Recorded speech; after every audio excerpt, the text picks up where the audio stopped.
नमस्कार, आप देख रहे हैं पॉलिटिकल पिच। पॉलिटिकल पिच पर चर्चा करते हैं वसुंधरा राजे सिंधिया की। राजस्थान के 2 बार सीएम रही, राजस्थान की पहली और एकमात्र महिला मुख्यमंत्री वसुंधरा राजे सिंधिया की। वसुंधरा राजे सिंधिया का जन्म तो ग्वालियर राजघराने में हुआ, लेकिन वो राजस्थान कैसे आ गई? राजस्थान आने की कहानी और राजनीति में सफलता की कहानियों की आज चर्चा करते हैं। चर्चा शुरू करते हैं वसुंधरा राजे सिंधिया की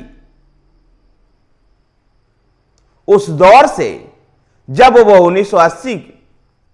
1984 में कांग्रेस पार्टी इंदिरा गांधी की मौत के बाद, इंदिरा गांधी की हत्या के बाद उस सहानुभूति के लहर में, कांग्रेस की जो लहर थी उस लहर में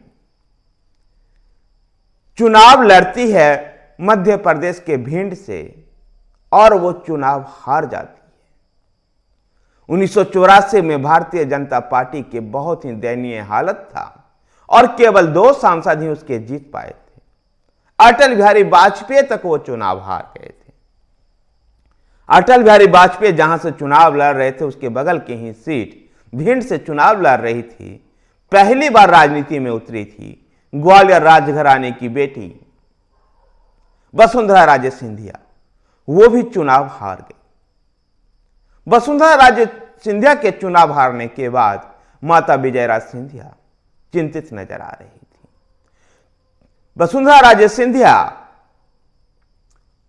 का उस समय तक अपने पति हेमंत सिंह के साथ तलाक हो गया था। हेमंत सिंह के साथ उनका विवाह 1973 में हुआ था और यह विवाह 1 साल ही चला था। हेमंत सिंह धौलपुर राजघराने के राजकुमार थे। जिस समय वसुंधरा राजे सिंधिया का तलाक हुआ था उस समय वो गर्भवती थी और बाद में बेटे दुष्यंत को जन्म दिया। 84 में लोकसभा चुनाव हारने के बाद माता विजयराज सिंधिया की चिंताएं अधिक बढ़ चुकी थी। इसी बीच माता विजयराज सिंधिया का मुलाकात राजस्थान के उस समय के भारतीय जनता पार्टी के दिग्गज नेता भैरव सिंह शेखावत से होती है और भैरव सिंह शेखावत से चर्चा माता विजयराज सिंधिया वसुंधरा राजे सिंधिया को लेकर के करती है। तब भैरव सिंह शेखावत कहते हैं कि वसुंधरा राजे सिंधिया को ससुराल को दे दूं। ससुराल घर परिवार बसाने के लिए नहीं। वसुंधरा राजे सिंधिया की जो शादी हुई थी, जो विवाह हुआ था, वो धौलपुर राजघराने के हेमंत सिंह के साथ हुआ था और एक लंबी लड़ाई के बाद धौलपुर राजघराने में संपत्ति का हक दुष्यंत सिंह को मिला है। भैरव सिंह शेखावत का यह कहना कि अपने ससुराल को अपनी बिटिया को दे दो, लेकिन वो परिवार बसाने के लिए नहीं बल्कि राजनीति के लिए। वसुंधरा माता विजयराज सिंधिया को यह आइडिया पसंद आया और अपनी बेटी को ग्वालियर राजघराने से विदाई कर राजस्थान के लिए भेज दी। 1985 में राजस्थान विधानसभा का चुनाव हुआ और राजस्थान विधानसभा चुनाव में धौलपुर से टिकट दिया गया।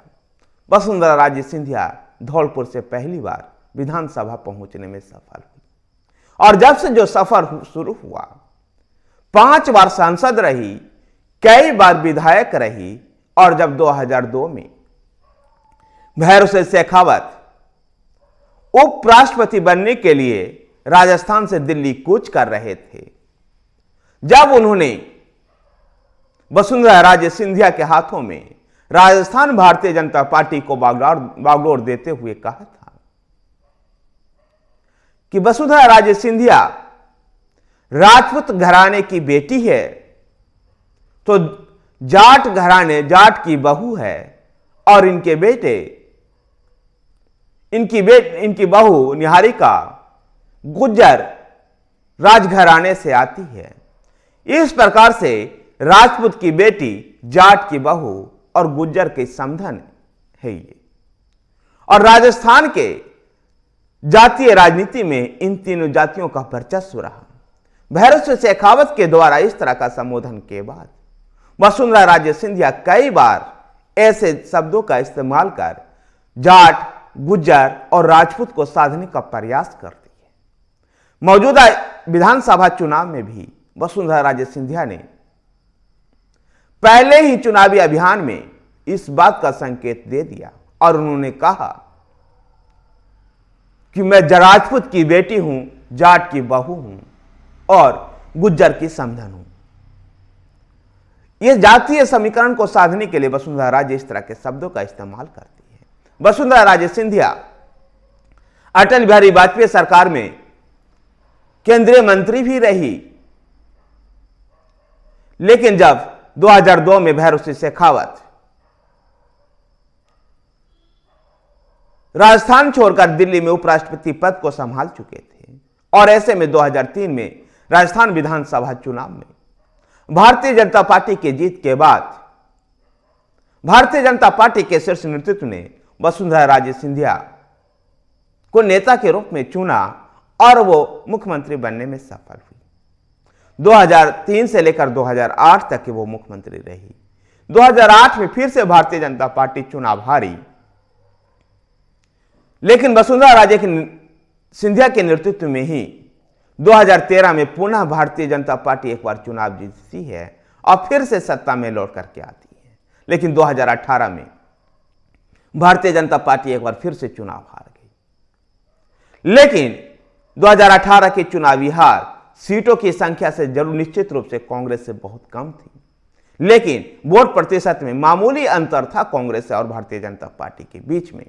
2023 के विधानसभा चुनाव में भारतीय जनता पार्टी का यह प्रयास रहा कि बिना वसुंधरा राजे सिंधिया के ही चुनाव लड़ा जाए, लेकिन जनता की और कार्यकर्ताओं की आवाज के कारण वसुंधरा राजे सिंधिया को उतारा गया। यद्यपि 2023 में वसुंधरा राजे सिंधिया एक सीएम के उम्मीदवार के तौर पर चुनाव मैदान में नहीं है, लेकिन एक वरिष्ठ नेता के रूप में अपने परंपरागत सीट झलारापाटन से वो चुनाव लड़ रही है। चुनाव जीतने के बाद संभव है कि आगे जब नेतृत्व का तय करना होगा तो वसुंधरा राजे सिंधिया भी एक अहम फैक्टर होगी। धन्यवाद साथियों। अगर आपको वीडियो पसंद आए तो वीडियो को लाइक कीजिए, शेयर कीजिए। हमारे साथ बने रहने के लिए हमारे चैनल पॉलिटिकल पिच को सब्सक्राइब कीजिए। धन्यवाद।